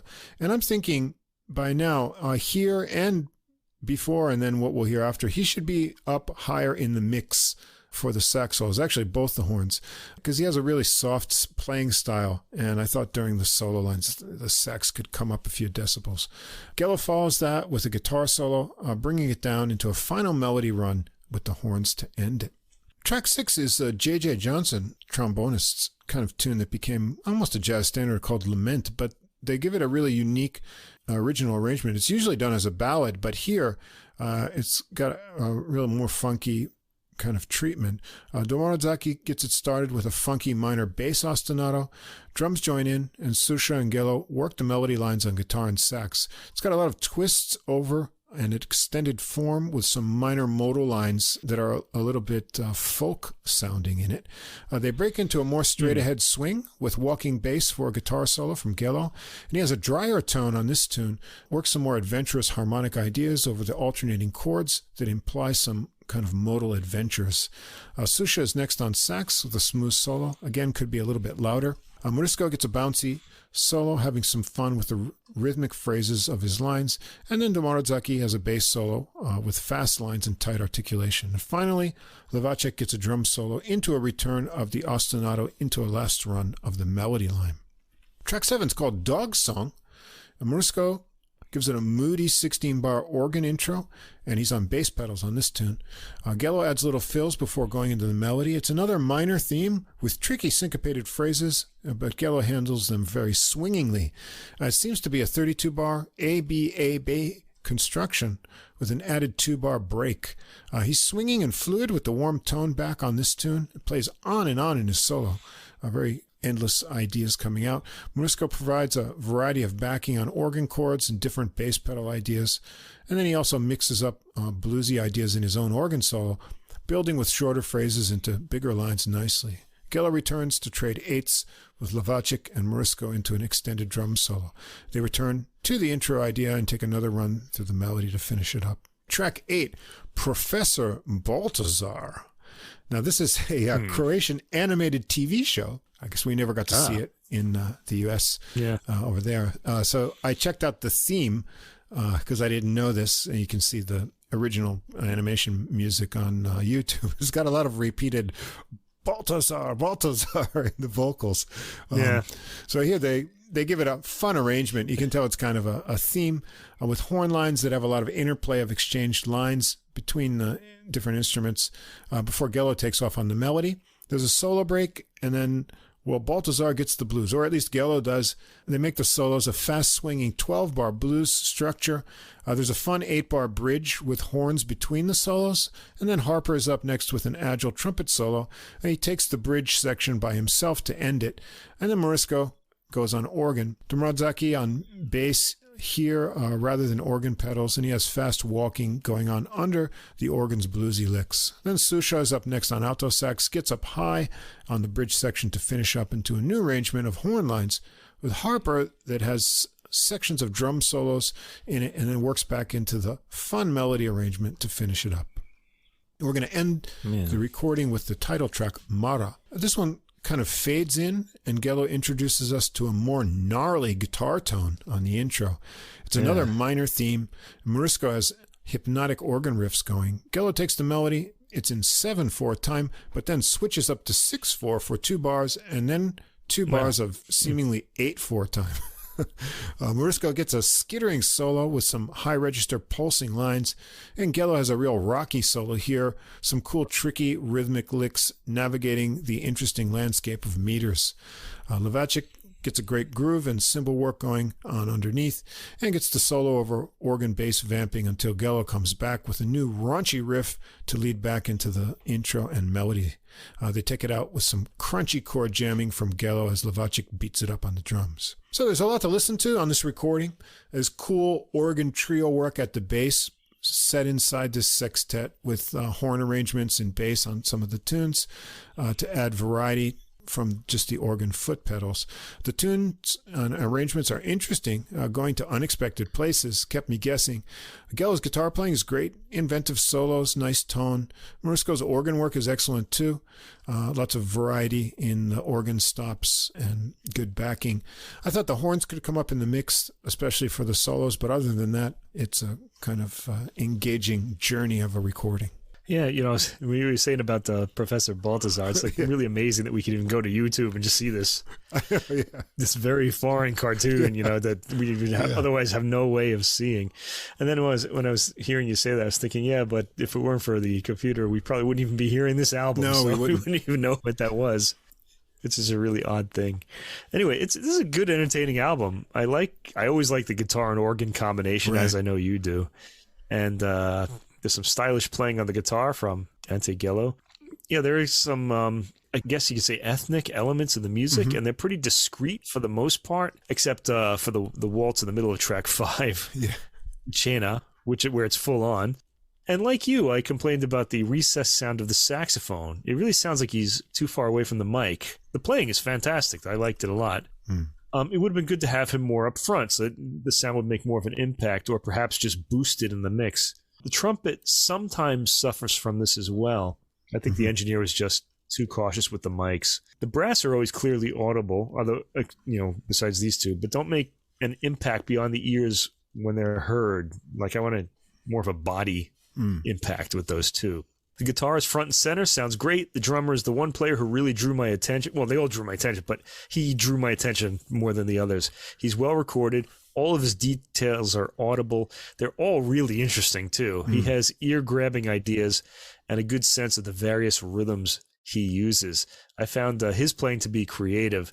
So I would say give a listen to the drummer on this record, too, as well as the rest of the ensemble. And, of course, Mr. Gelo himself on the guitar. Really good album. Yeah. Croatia, we've got another country in the book. And some interesting jazz happening there. I'll have to hear some of these other musicians doing other things. So that suitcase is being covered with stickers now. It sure is. What do they call those things? Those big cases that people used to travel with? They look like you could fit a dead body in them. Oh, yeah, those really big ones, Anyway, we'll be looking for Croatia Records releases in the future, see what other jazz comes out of there.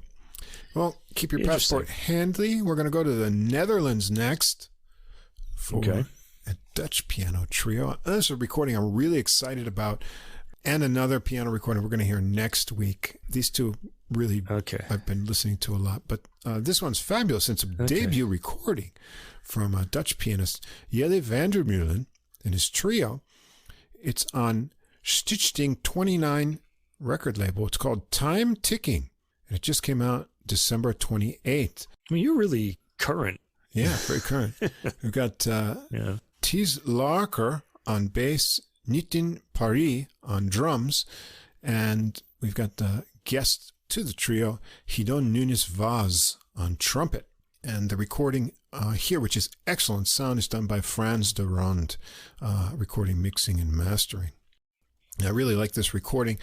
It's fabulous for a debut. As I said, all original music. And we're going to start out with track 1. There had to be a blues, right? So you get one on every recording. And so they wrote one for this. And a blues it is, with Nunes Vaz and Werner Meulen taking the sassy repeated falling riffs that make part of the melody together with trumpet and right-hand piano. But there are cool left-hand piano and bass answering phrases, and then Werner Meulen gets some sections of the melody on his own. The structure is interesting, with an 8-bar section plus a 12-bar blues for a total of 20 bars of melody. Werner Meulen plays around on a more statically harmonic 8-bar section 2 times in his solo before getting into that 20-bar pattern that contrasts, and you can tell it because there's a movement to the expected chord change on the 5th bar, where we would normally hear the 4 chord. Here it's a different chord. I think it's a minor kind of substitution here. But he's got nice snappy rhythms, a relaxed overall phrasing approach, not too many notes, which is always a good thing on the blues. When he does play runs, they show a nice sense of soft touch that's balanced out with more percussive ringing chords. Nunes Vaz, it's a big, warm trumpet sound and relaxed phrasing, even through his tumbling double-time boppy influenced lines. He gets a solo that goes around a 20-bar pattern twice. And then Larker follows with one time around on bass, deep tone, snappy articulation. They go around the melody once more and then vamp out with Werner Meulen and Nunes Vaz exchanging bluesy phrases to a soft piano ending. Track 2, Bagatelle. Here, Werner Meulen and Larker started out with a soft rhythmic piano and bowed bass 10-bar introduction. They continue with a melody phrase that has a little hold for Paré to join in with soft brushes, Larker to switch to soft plucking bass. They continue on. The melody phrase lengths seem to vary from 9 to 10 bar lengths. Werner Meulen gradually goes from a more impressionistic ringing chord style to more animated improvised figures, and Paré subtly builds up the drum groove underneath. Larker matching with more bouncy bass. It has a nice flow to it with some ringing right-hand piano ideas before Larker gets a softly bubbling bass solo. They reset a bit softer back to the melody theme, and then continue on with some repeated alternating chord measures for some final ideas from Werner Meulen. It's an uplifting and flowing composition. Track 3 is called Why So Serious? This one's a fun, floating, and airy tune. Nunes Vaz's trumpet blows a breezy melody, centering around intervals over a light-hearted loping left hand and piano bass line. There's an 8-bar A section that repeats, then a sudden change to a 6/8 meter for 16 bars. But what's cool is the trumpet line initially keeps the same figures going on over that new meter, then gets into a little more of a waltzing and then syncopated line. It returns to the loping 4-bar A section. Werner Meulen is up for a solo first. It's a bright and chimey, getting more animated over the 6/8 change-up, and then swings harder on the 4/4 sections with solid walking bass underneath from Larker. Nunes Vaz is relaxed, lots of space in his trumpet solo, but he's got tasty and snappy rhythmic phrases and a clear tone in the upper register. Larker and Paré trade off solo bass and drum ideas, while piano and trumpet drop out for a while, and then join back in for another round of the melody. And it's another really uplifting tune. Track 4, Song for Willie Chong. That's Tjong. Larker and Paré start a great even beat groove with clicky percussion for a 16-bar intro. Werner Meulen adds bouncy chord ideas until entering with the melody. It's a happy theme, lots of space for notes in the upper register to ring out with some snappy rhythmic fills on the way. It's 36 bars with some time at the end for rising single notes to float into a repeat of the first section before Werner Meulen continues on improvising. His phrases are snappy and light with good tone over soft rhythmic left-hand chords and some cool synced two-hand rhythmic ideas. He works up to more percussive and ringing big chords and then brings it down to a vamp to do some drum work over. And they work it through the first section of the melody again and finish up with repeated ringing chords. Track 5 is Ballad for Nadine. This one starts with a lush wash of tempo-less chords and little soft modally figures from Nunes Vaz. Sounds like he's on flugelhorn here. After a hold, Werner Meulen gets it into a slow ballad tempo with piano chords. Nunes Vaz takes the melody with a great fluffy tone and wide vibrato in spots. It's very pretty and nice lush harmonies. van der Meulen solos first, letting the notes ring out and getting some hypnotic rhythmic patterns softly floating. Nunes Vaz returns for a soft and relaxed solo, but with some clear high register tones, and Lerica gets a nicely melodic bass solo reaching way down low. The flugel returns to finish the melody into a pretty ending. Track 6, WJR. This is a super rhythmic one, carried along by the rocky groove of Paris drums. It seems like a 13-measure intro. I'm not really sure how long the melody is because van der Meulen blends it into his improvisations with a solo of snappy phrases that work into the groove. He works up into some ringing percussive chord playing and some exciting two-handed versions of the rhythmic lick he has been playing around with. Paris beats up the excitement underneath, and Lerica has a throbbing pulse underneath on the bass. They bring it down softer to go through the melody again, and this time it sounds like it's 32 bars, and then vamp out for a while around a progression for some final slowing wave-like piano ideas. Track 7's the title track, Time Ticking, and this one has an 8-bar beginning. It's got a descending left-hand line that creates a sense of like time running out, sand flowing through the hourglass or something. The melody has a gently unfolding theme. Maybe it's 34 bars long. There's an ascending, even 8-note line synced between piano and bass, descending offbeat patterns of chords and bass with left-handed piano lines. The drum beat stops, and then the bass kind of heartbeat that's been going on as well, as van der Meulen trickles out phrases back into the rejoining of bass and drums. I like the long connected lines of rhythmic piano phrases that build on each other. It opens up for a busy rhythmic bass solo from Lerica, and van der Meulen gets it started again with soft piano notes into the melody sections again, and we hear the descending line section towards the ending once more. And we're going to end up with track 8, Mr. Miller. This one's a fast swinger with tricky syncopation and breaks. Van der Meulen gets it going with some pickups into a trio intro, then Nunes Vaz is back for the melody with tricky forward-pushing licks over the shifting rhythm patterns underneath. He launches into an energetic boppy solo, navigates the changes with good agility and ideas. Then van der Meulen is up next. He starts his solo by picking up the trumpet's final phrase, working low and rhythmically. Then he gets into more reaching, snappy right-hand lines. He gets some cross-rhythmic patterns going that the bass and drums pick up on, and has a great explosive pause before the final phrase of his solo. And Nunes Vaz returns to get the melody started, but they vamp out on some chords along the way for Paris to get some drum work in before wrapping it up. It's a fabulous debut album. It's bursting with energetic playing, all original compositions that are catchy and uplifting, but they give you a lot to listen to in detail if you want to figure out what's actually going on.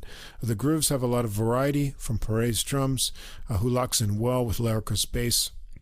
Van der Meulen has fresh improvised ideas, a varied touch with lots of enjoyable ringing notes.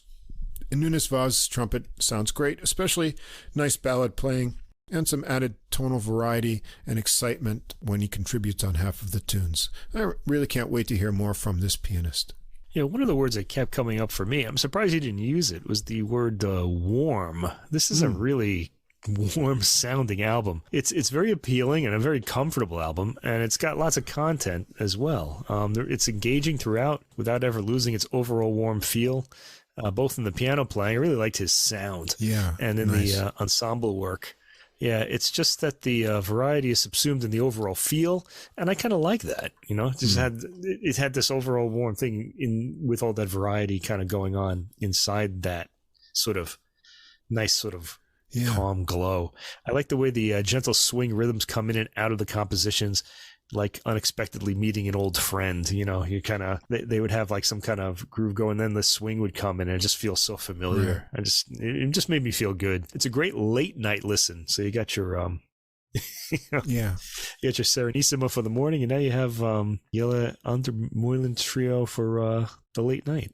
And another one I found here, we've done a lot of Italian jazz. We did one last week, but here's a new player that new for me. I believe this is debut recording too. Marco Vavassori. It's a nice name. Yeah, it's on Caligola Records, called Walking with Bob. Now, of course, when you saw this, you say, who's Bob? Well, Did you find out? when I looked up Marco Vavassori, there's not much about him on the internet, but he does have a Facebook page, and it's Marco Bob Vavassori. So I guess he's Bob. Or it could be his alter ego or something. Maybe he's hanging out with his that's his alter ego. Who knows? His nickname. Maybe he'll write to us and tell us. We'll find out. Anyway, the little I could find out about him is he's from Jesolo, and he studied at Conservatorio e Buzzola. He's the leader and bass player, and he's written all original compositions here. Additionally, what drew me to this when I first checked it out is it's got a clarinet on it as the main melody instrument, and that's played by Michele Uliana. On piano, Alberto Lincetto, and drums, Enrico Smiderle. And that's your musicians here. Going to start out with a tune called Hawking. This one's got a rubato and sparse piano opening. The cycle of chords is almost all major, giving it a really airy kind of atmosphere. Bass and drums kick in to set it into tempo, and Vavassori's bass sound will get you right away. It's a really deep tone. Uliana takes the melody on clarinet. The first section is made up of short, simple phrases of 3 rising notes. The piano doubles that on the next strain in parts. Then Vavassori's has some pulsing bass along with light clicking drums from Smiderle. It seems to be a 24-bar theme with an extra measure of the bass interval we heard at the beginning. They go around it again, and then Uliana gets a clarinet solo. He starts with simpler lines and works it up into more rhythmic licks and high register exploration, all with legato phrasing, matching the uplifting mood of the harmonies. Lincetto follows on piano with a delicate but rhythmically snappy solo. It's a nice light touch in the upper register, building into fuller chords. Vavassori's next with a bass solo. Very nice ringing tone and melodic lines. Just sparse piano accompaniment and soft cymbals to go with him. And they go around the melody again and drift away with wispy clarinet lines over the repeating final bass intervals. Track 2. Sognando. Sognando. Yeah. You say it better than I do. Well, the GN is like an NY. Think about that. Sognando. Another like interesting gnocchi, right? rhythmic Sognando. one. Starts with what sounds like a skinned tambourine, not just the shakers, but it's got a little tone to it for 2 measures. Clarinet starts a rhythmic minor riff and is joined in unison by Vavassori's bass. I'm not sure of the meter, but I think you could notate it in a slow 12/8 with each riff phrase as 1 measure of 4 beats. Piano joins in for a couple rounds, and then piano and bass work a different riff for 5 bars, and finally everyone all together on the previous riff for 4 bars. Lincetto's up for a piano solo next, with a lot of interesting rhythmic lines and a few cool modal ideas. Then Uliana gets a clarinet solo with some fleet and bubbly lines working from down low to higher sustained notes. That connects back to the original melody progression of licks through the instruments and ends suddenly with no resolving chord.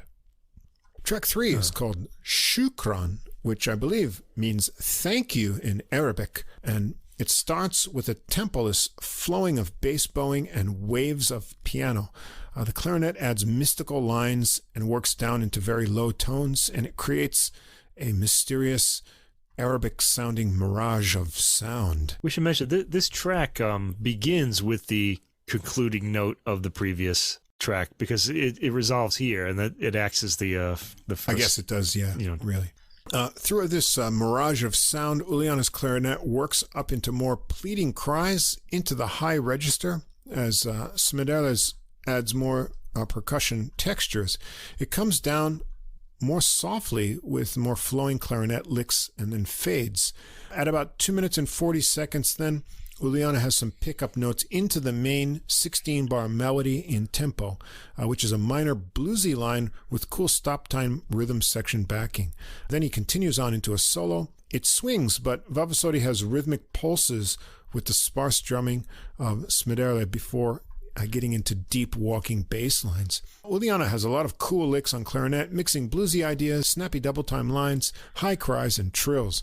Lincetto's next on piano, a clean, connected lines of ideas in his solo, some ringing high-register chords, bluesy licks, and some really dazzling, trickling runs in this one. Very tasty piano solo. Vavassori follows with snappy accented swinging and melodic bluesy lines in his solo, and they go through the melody again with a final long hold and clarinet notes to finish it off. A cool tune. Yeah, this the clarinetist in this particular track uses the whole clarinet palette. Yeah. He's really all over the place. Yeah, it's a pretty interesting track for him. Yeah, I actually mentioned this at the end. So anyway. Okay.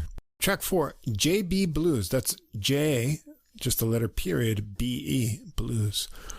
A drum roll into a 12-bar blues melody. It's a lot of fun because the bass and clarinet take the melody, featuring lots of triplet figures together, with piano and drums providing accented hits around them. They go around twice, and then there's a 4-bar tag ending that provides a solo break for Uliana to get started on some blues blowing. It's a really great solo, starting relaxed and working up to all kinds of creative ideas, bubbling lines. He goes around, I think, for 5 choruses. Lincetto's next, starting light and playful, and getting more harmonically and rhythmically adventurous. And Vavassori follows that, keeping it really melodic and featuring more triplet ideas that we heard in the melody. They all trade 4s with Smederle to get in some tasty drumming solo ideas as well. Go around the melody a couple more times, slowing down to some new extra chords for some final clarinet lines and tasty piano tinkling at the end. Track 5, I'm not sure. Is this hare, as in the rabbit? Because we living in Japan, when I see this, I think as the romanized hare, which means clear in Japanese. I thought the same thing. I couldn't figure this out. So it could be a rabbit. I'm not sure. Or it could mean something else. Anyway, there's an 8-bar intro of 2-bar ostinato bass figures from Vavassori. It gets you into a little hypnotic groove. Then the 24-bar melody section is pretty cool. It starts with soft clarinet figures over the bass as the modal chords shift. The piano joins in with the bass ostinato, and then the clarinet switches over to the same figure too, before it all ends with just ringing piano chords. Vavassori gets the ostinato going again for Lincetto to start a piano solo. He works with light and spaced notes and figures, working in some rich chords and rhythmic figures as well. Uliana's next, exploring some cool modal ideas with snaking clarinet lines and tension-building notes, getting in some final, almost David Liebman soprano sax-like lines at the end. Very cool clarinet playing. They go around the melody together once more before vamping out with the ostinato and ringing chords for Smederle to get some tom-featured drumming in, and then he builds it up more all around the kit and on cymbals as they push the intensity right to the finish. Track 6 is called Incontra. It's an 8-bar intro of a 4-bar pattern of chords and 2 syncopated bass notes that form the construction of the whole hypnotic tune. It goes on with clarinet adding a melody line together with piano over that. The piano continues on alone over the pattern alone for a bit before Uliana comes back in with soft and long solo phrases. He builds from there, going on and on into more reaching and intense phrases with fills from Lincetto and Smederle underneath. After reaching a climax, it comes down softer, and Uliana and Lincetto take the melody phrase again. Vavassori sneaks in a faster phrase over the piano chords, and I thought maybe it's going to go to a bass solo, but the melody phrase returns, and then they vamp out on the chords with more soft clarinet lines to the end. Track 7, Kurkuma, which I found out means... Couldn't tell you. It's turmeric in German. Oh. Yeah, so add some spice. Learn something new every day. Yeah. There's an 8-bar intro of piano chords and a 2-bar bouncy 6/8 bass line. The same pattern repeats, with clarinet adding a simple minor melody line. Piano joins in gradually and then more intensely for another round together. There's a contrasting, more animated B section of the melody where bass, piano, and clarinet all take the bouncy melody together. That repeats, but in the middle of the repeat, it interestingly slows down. It just like runs out of steam, entering in different slower intervals. Then it resets to the original tempo. Vavassori getting the ostinato going again for 8 bars, Uliana soloing above. It gets sparse but keeps moving with bass pulses, decorative light cymbals, and piano trickles under Uliana's floating clarinet lines. Vavassori gets the bass working more busily, and Uliana and Lincetto trade improvised lines, getting more harmonically free with ringing chord ideas, and then bringing it back softer to another reset of the ostinato and melody. They ended up on the repeat of that slowing down B section. They're going to end with a really happy-sounding tune, Francesco's Smile. I don't know who Francesco is, but he must have a really good smile because... Yeah. We don't know who Bob is. We don't know who Francesco is. This is like it's a real mystery. But it's a very happy-sounding tune, an 8-bar bouncy 6/8 bass intro over a light and busy drum groove. Uliana takes the breezy melody on clarinet, 16 bars with a nice lift and push in the 9th measure of the melody that just moves it on up. Lunchetto adds tasty rolling piano figures around him and joins in together more on the second half of the line. They repeat that melody line. Then Vavassori has that bouncy figure still going on. There's some cool bass string rattles in there underneath too. Uliana gets a clarinet solo, nice flowing phrases, alternating registers in some of his lines, and he's very playful.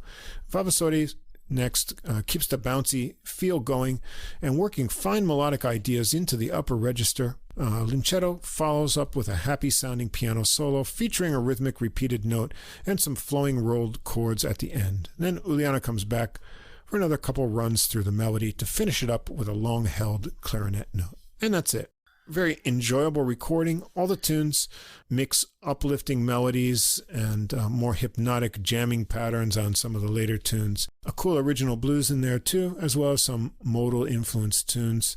Vavassori's bass tone and his playing overall are really excellent. And I also enjoyed Lunchetto's tasty piano playing as well. But having Uliana's clarinet as the lead instrument gives a unique lightness to the melodies of all the tunes, and his clarinet solos are really exciting as well.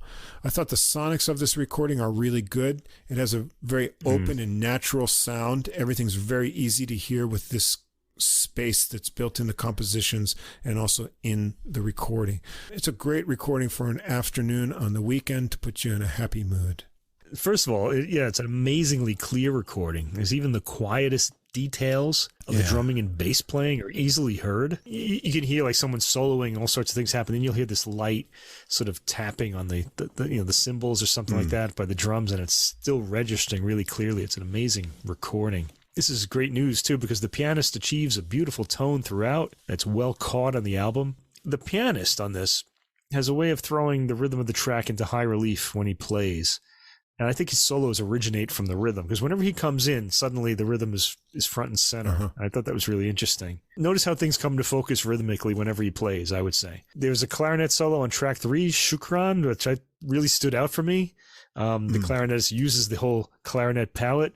He's a player with a lot of ideas and is interesting really throughout the recording. This album, to me, functions as a warm, enjoyable recording and an album with great solo ideas and great tone coming from the instruments. So it's basically everything you'd really want in a jazz album. You could say it has a classical finish to it as far as the sound quality and timbres go, yet it remains a solid jazz album. It's very satisfying. Yeah. So that's what I have to say. With what we can find on the internet and information of these new recordings, and then go listen to it right away. All 3 of these albums would have been things I would have never known about.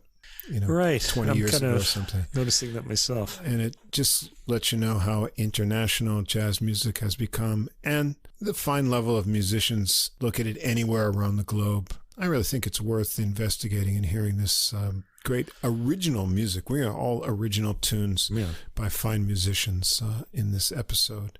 And that's what's really exciting for me. So wherever you go in the world, jazz will be there waiting for you. Yeah.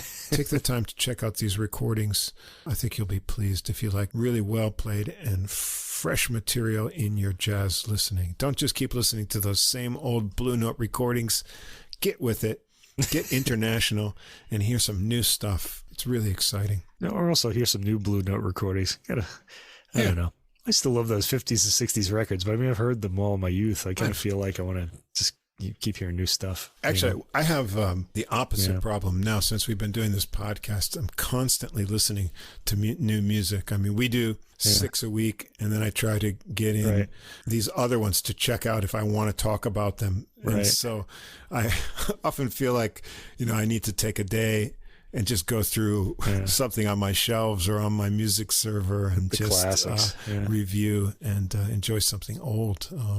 And also it was scary when we did the end of the year episode, Best of 2022. I had to go back and try to remember a lot of the ones because we went through, more than 300 last year. So yeah, that was a lot. We're going to do that again this year too, probably. We're aiming towards that. Yes. So.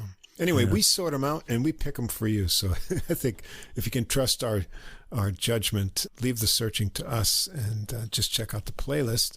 And next week, well, I know I've got all 2023 recordings for jazz. So everything is freshly squeezed right in the new year. I'm not quite there yet, but they were just the first classical releases of 2023 came out on Friday. And there's a lot of good ones right away. I think they were holding them for the new year, because in the last few weeks of December there was like nothing. Right. So you've got some from the end of the year, but I'm not going to have those yet. I'm still going to go back into the past because we did Estonia today. I've got a Latvian recording I want to do too. Cool. That was also from way back in the summer, and then 2 other recent things that came out in the last few months, like October, November. But we'll be getting to 2023 pretty soon in classical coming up. No worries, especially in February. There's going to be a lot of new stuff that I really want to hear and talk about. So. I think this happens at the beginning of the year, but there's a lot of things that have been announced, have shown up, but they're not available yet. So there's there's a new Michael Ladon recording and some others that I know are coming out later. So I wanted to get in some of these other ones that I heard right away that just gave me that, feel right away. So that's what I'm going to do for next week. So I think everyone will enjoy those. And if you want to know what they are, shortly after this episode's published, you can find a few hours later that podcast playlist. It'll be on Deezer, and also there'll be a link to it on our Facebook page. So if you want to start listening early, you can check that out. Following the end of our recording here, you'll get the promos for those 3 podcasts I mentioned at the beginning of the episode. So stay to the end and listen to those, and then follow the links if you want to hear that. And as always, thanks to Fast Signs of Staten Island for our glowing neon logo, the eye-catching clickbait that hopefully gets some people to check us out on all the different podcast servers. And the second episode of 2023 already, and we've got next week all lined up. We're getting things lined up in faster fashion these days. So, well, at the moment, we'll be able to do this until spring, and then once work kicks in again, we'll be I guess. Really trying to keep up. All right. Any final words to close out the episode? I think we're all set. I'm just ready to start prepping for next week because we're going to finally do, this is another one I should have done earlier, but it took a lot of prep. The Vikingur Olafsson, pianist we really like. We're going to talk about him next week, and that album, the idea behind it is complex. It's not hard, but there are a lot of trying to work it all out so I could be able to describe it. I thought today I'd get a chance to hear a bit of it and start taking notes on it, but just doing all the prep work and this took hours. So I just had to. We'll have to wait for next week to hear that. Hopefully I'll get to hear the album tomorrow. It's going to be a long listen though. I've listened to the first CD of that, but it's going to take some listening time. But it's going to be good because he's one of our favorite pianists. So. He's one of our favorites, All right, we'll look forward to that. That's all I've got, really. Yeah. Cool. So this has been episode 97. We'll be back next week with 98, inching closer to 100 episodes. Then we'll have a little celebration coming soon. So we have our anniversary coming too, our second anniversary. Yeah, all coming up. February 15th would be the release date. 11th would be the recording. Yeah. So we'll have to have another Mountain Lair celebration coming up soon. We will at some point. Stay tuned for good things. More Renitsky coming next month as well. Should be an exciting spring to work into. So we'll see you all again next week for episode 98. Gerald Albright, Maria Schneider, Charlie Hunter, Duke Robillard, Sean Jones, Walter Beasley, Steve Swallow. Something Came from Baltimore is a jazz, blues, and R&B podcast and radio show, and it's not really about Baltimore. Subscribe to the podcast and listen to your favorite artist or future favorite artist.